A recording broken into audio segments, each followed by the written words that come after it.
Hi there, my name is Christian Heath. And I'm Jimmy Denowden. And this is Light Tonight. Let's go!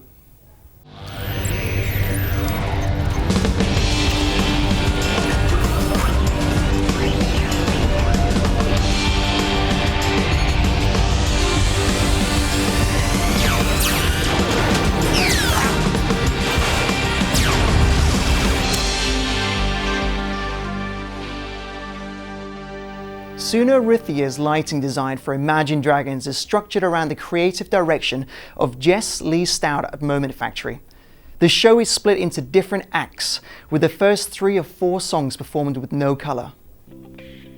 Act 2 sees pastel tones added, and as the show progresses, more is added so that all elements are in use by the end. The most unique lighting feature is the ability to bounce light off the mirrored surfaces lining the video wall. Suna admits that she feels terrible for her lighting director Mitch Schellinger because the show is so reflective that most of the time you don't know where the lights are coming from. The final unique element to the lighting design is the cohesiveness with video. The lighting team was able to cue lighting to interact with the video, resulting in a total collaboration of all elements of production.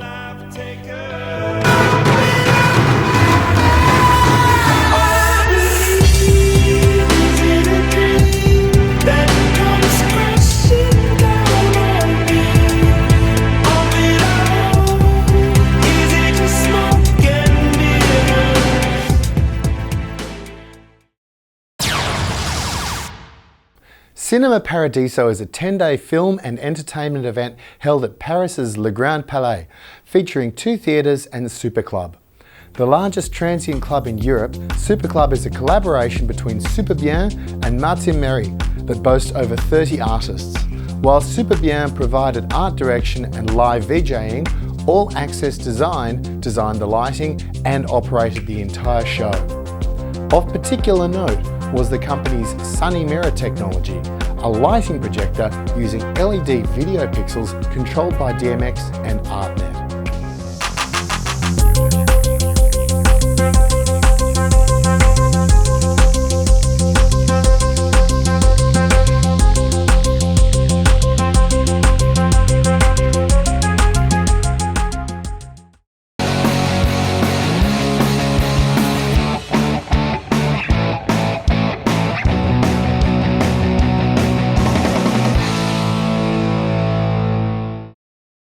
Super Sharpie, the light that strikes for its amazing power. Stormy, the light that brings strobing into the future. Mythos, a light that is a legend for its versatility. Scenius, the ultimate quality light, has now joined the team.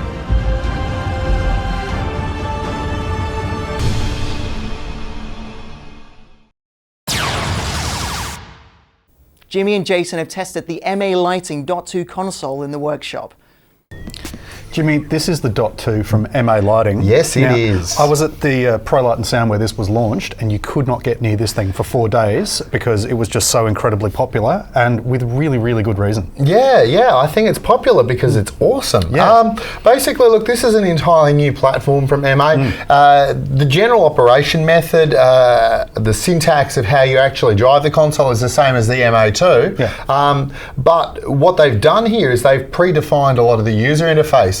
So, you know, what the contents of these screens is all pre-configured. And what that means is that it's much easier to get this console up and running very quickly if you haven't previously used the MA platform. Yeah, and also speaking as an audio guy, this is the most approachable lighting desk I've ever come across. The times where I have had to do a bit of lighting, this just makes it really easy. Yep, I definitely pay that. Now, there's a lot of capability. This is the XLF model, which has the extra bank of faders. Yep. There's an XLB version where this is executor buttons instead, and you can just get the core console as well, which is this section by itself.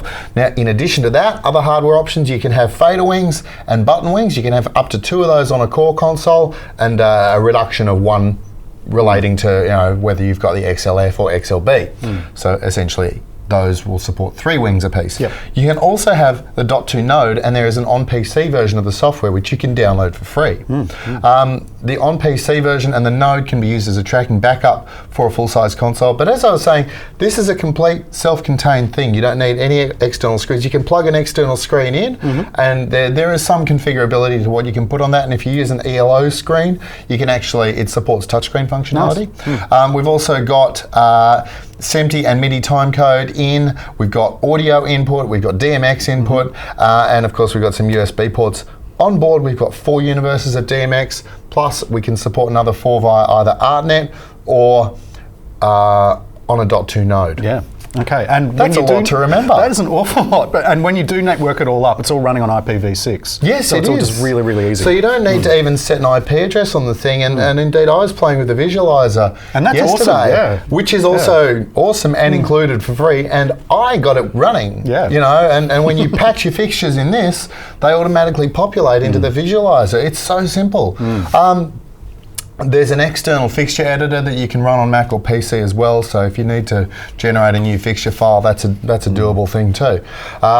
The plan also, as far as integration with other things, is that MA is going to make files that are generated within the .2 migratable into the full MA2 platform as well. That's a fantastic thing to do. I mean, that just kind of lighting, people are going to start off on one of these and then end up on the big ones, and that's just a really great workflow. Yeah, and look, I mean, as you say, for people starting off on this, and especially those who haven't used the platform before, another function that's really good is that they basically integrated the entire user manual into this help button. So you press help, then you press the function you want to know about, and then you press please, and it gives you the help menu on screen. You can scroll through that. It's kind of like driving a web page, but the cool thing is that when you update the software in the console, the help file updates too. That's great. That's great. Look, I think these are going to be everywhere. I think they're going to be in the small venues. They're going to be in the churches. They're going to be and on small projects and even just things with smaller budget. But yeah, these are really going to do well for MA. Yeah, look, they say this is sort of geared up for small to mid-sized venues and shows, and I think it's definitely the case. There's a lot of capability here, and not only in operability, but price point-wise, this sort of brings MA offering into a new level of accessibility for a whole lot of users. Absolutely. Seiko was selected to develop facade lighting for the Hazza bin Zayed Stadium in Al Ain City, UAE.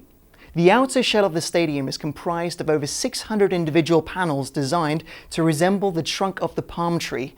Each panel is illuminated using a custom version of the Seiko Shockwave video lighting system.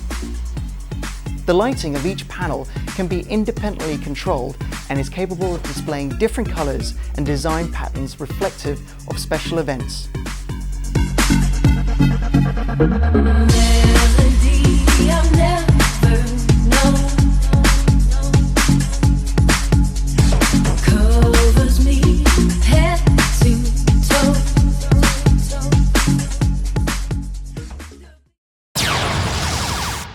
The season finale of the Graham Norton Show featured a performance by Rita Ora set against a stunning backdrop created using a selection of lasers to surround the singer in shards of light. To create the look, lighting director Chris Rigby used a selection of Martin Mac Viper profiles and Mac Aura fixtures supplied by Aurora Lighting Hire to add a cool blue backdrop which shrouded the band. Chris then added pin-sharp laser array and RGB beam burst lasers to cut through the wash with razor-like accuracy. A touch of smoke for effect, and the set took on an almost sci-fi look, with the singer's performance perfectly keyed at its centre.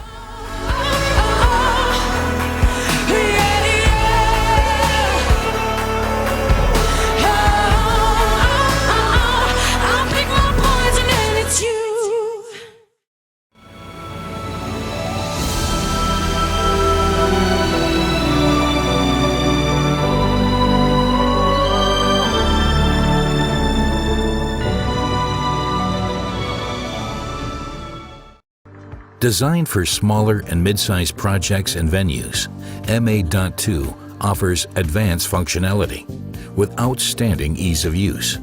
Full tracking backup is available via plug-and-play networking. The .2 range is suitable for most theater, touring, corporate, television, and education lighting environments. Discover the free .2 on PC software and the free .2 3D visualization software. Test it for yourself.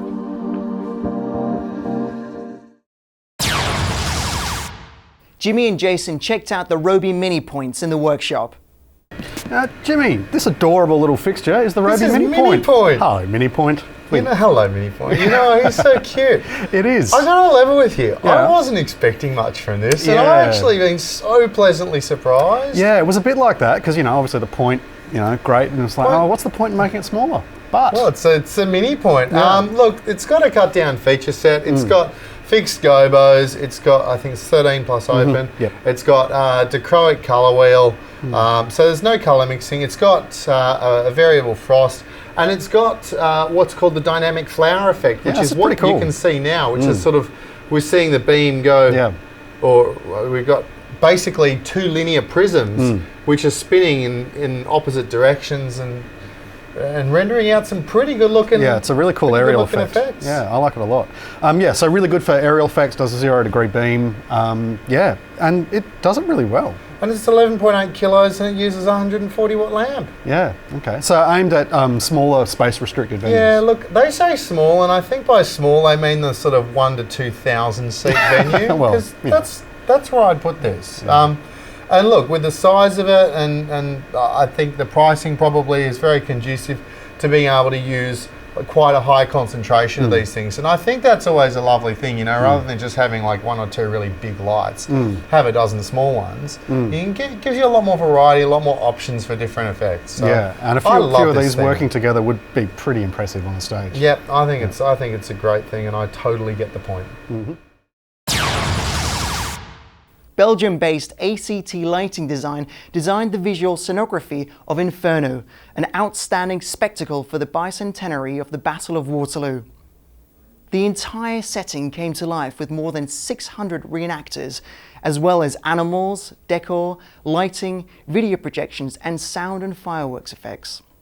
Principal lighting designer Kurt Vermeulen used lighting effects as the main element to produce dramatics and highlight mythical moments. His lighting scenography took advantage of all the space offered by the setting and enhanced the details of the live performances to obtain the best visual impact.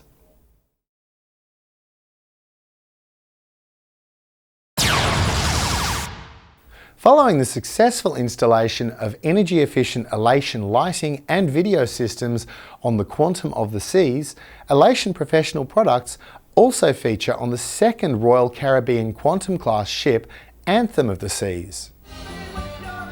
Elation lighting and video systems visually enhance the ship's main entertainment and relaxation areas.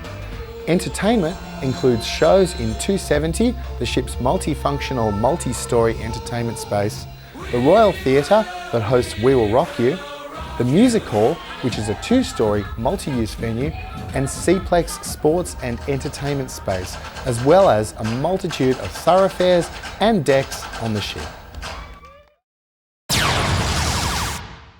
Rush's amazing R40 tour has been traveling across North America, and the show featured the rock icons taking audiences back in time, from the recent and spectacular Clockwork Angels all the way back to the group's formative shows in the early 1970s. Their lighting designer Howard Ungerleider has been with the band for all of those 40 years. His lighting for the tour picks up where the 2013 tour finished, with flashy high-tech visuals, and then regresses back in time when Rush played their first gigs with a few park hands. This meant that Ungerleider had to dig up almost 40 years of lighting plots.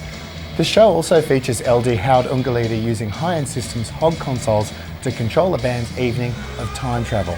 Ungerleider says, "We try to create a surreal environment that makes it believable that you are in fact going backwards through time. The amp line and the lighting are constantly changing throughout the show to reflect the eras. There are a lot of cool moments in this show."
Jimmy and Jason have tested the high-end SolarSpot Pro 1500 in the workshop. Okay, Jason, this is what I would call a big light. It is. It's rather impressive. It's the SolarSpot Pro 1500 from High-End Systems. And yep, it's big, but that's because they've packed so much into it. They have in fact packed just about everything you could possibly conceive into All the of the head, things. which accounts for not only the nearly 40 kilograms of weight, but also the physical bulk of the head. Inside of which we have, I've been rehearsing this, CMY colour mixing, Yes. colour wheel, Yep. linear CTO, variable frost, 6 position plus open rotating gobo wheel, 7 position plus open static gobo wheel, 3 facet rotatable prism, animation wheel, iris, rotatable, tiltable 4-blade framing shutter mechanism, Got it. Well done. indigo highlighter function, Yep. and a partridge in a pear tree. That's it. I'm lying about the partridge in the pear That's because tree. the partridge would be cooked, because this is a 400 watt LED source that kicks out 20,000 lumens. Yeah, it's kind of at odds in Yeah. my head with the rest of the optical path, because this is an optical path and the size of the actual fixture head. This is what I expect to see with a 1200 Yeah. watt discharge lamp behind it. Yeah. And this is a 400 watt LED. Yeah. And it sounds crazy, but it works. Yeah, it does. It's giving you what you are seeing, and a little bit more in some cases in some comparable fixtures. You know, the big ones with the big discharge lamp. We're not going to name names. But yeah, that's exactly where it's playing, and it's doing all of it. Yeah, look, this is a very good fixture, and they've managed to squeeze pretty much every last little lumen possible out of the source. I think they've done really well with the optical tray. Yeah. At short distances, I think it's hard to get all the elements of the framing shutters simultaneously sharply focused, but I do think that's probably down to the fact that we were testing it at a fairly short throw distance. Look, for me, I think the win is the output that you get out of this. Yeah. You know, it's good quality light, and there's plenty of it. Even when you put a gobo or a colour, there are some beautiful split beam colours that you can see. We've got one of them in at the moment.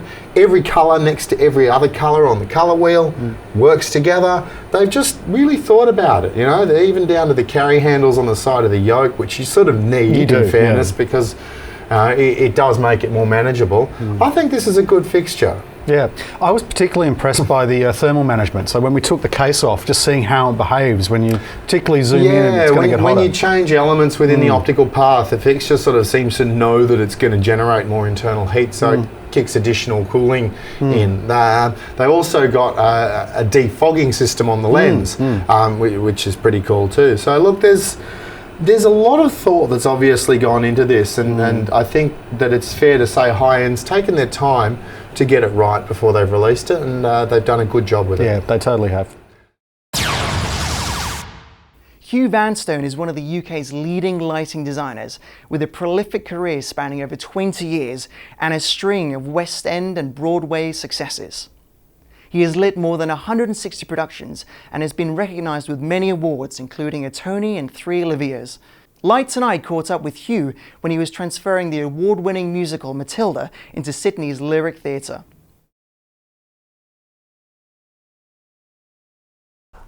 It's evolved many ways.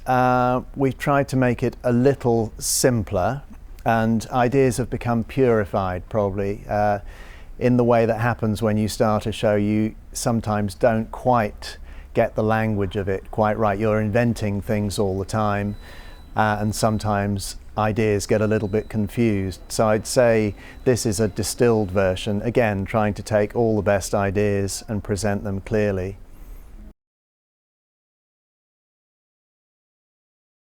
Well, that's a good question. I think the truthful answer to that is I'd always enjoyed theatre, and my parents had taken me to see all sorts of shows, pantomimes and plays at the theatre near us.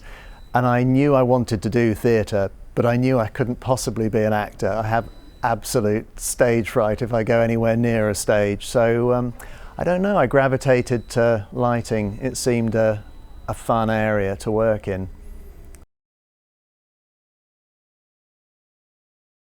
For me, it's mostly, I'd love to say I know how to pick a show that's going to be great. I don't have the slightest idea.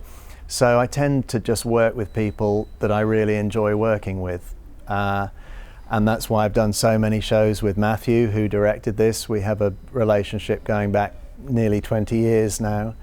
And any new projects, if they sound like fun and interesting people, that's where I'll be, rather than trying to pick the piece that's going to be a success. Or I don't even look for great opportunities in lighting, because again, I find you never know until you get into a production how it's going to be.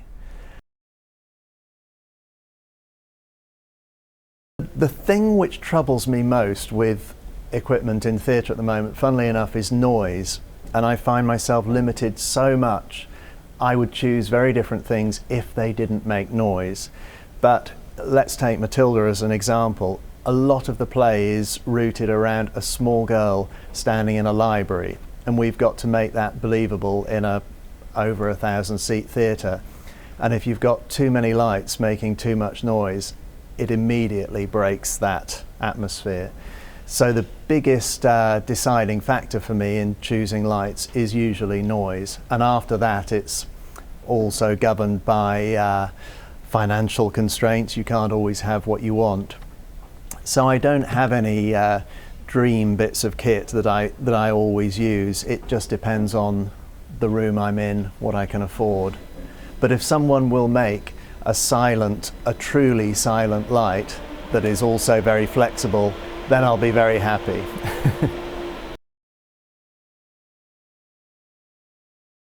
I wish I could answer that. Like the magical thing about lighting design for me is that it never exists until you're in the space. You can do as many drawings and illustrations, renderings as you like, but lighting just exists in the air, in 3 dimensions.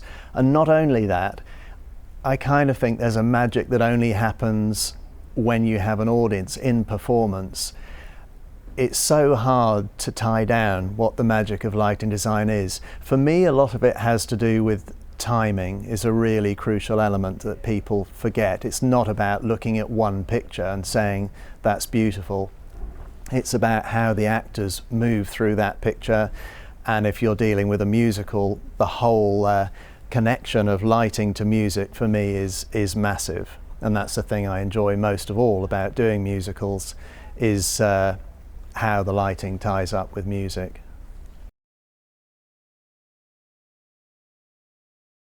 The next thing, I'm kind of going into a new phase of my life probably, because again, Matthew Warchus, the director of this production, has just taken over the Old Vic Theatre in London it was run by Kevin Spacey for the last 10 years.